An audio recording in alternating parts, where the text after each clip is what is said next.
open mic too, so bear with me, I'm a little nervous.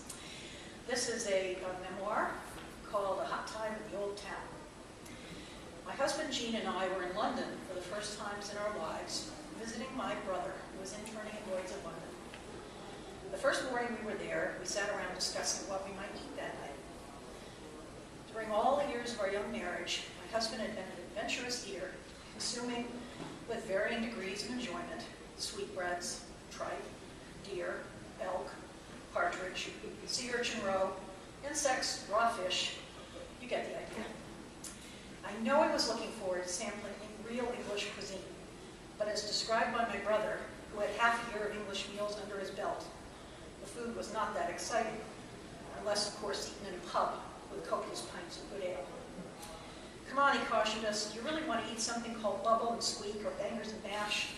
Or how about stew eels and blood pudding? If you want something good, we gotta go with it. Turned out, according to my brother, that London was probably the best place to find Indian food outside of India. And after receiving assurances from his British friends, we made reservations at a fairly well-known Indian restaurant in Soho the next evening.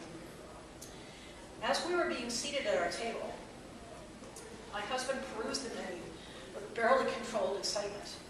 This is the type of food I was looking for, he declared. I'm ready for some really spicy Indian food. The hotter the better.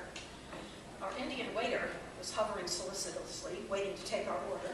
So Jean asked him, what's the hottest thing on the menu? Oh, the chicken vindaloo, sir. It is really quite hot. How hot? Oh, very hot, sir.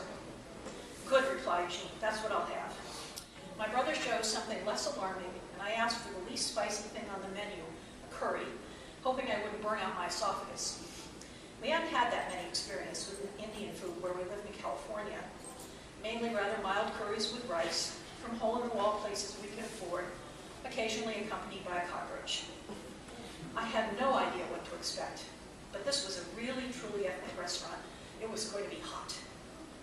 The food arrived quickly, and after taking a deep whiff of my curry, I asked the waiter, may I have some ice in my water? Oh, sorry, miss, we don't have ice. Oh, dear. Following my first bite, I drained my half glass of water and looked around for the waiter in order to get it refilled.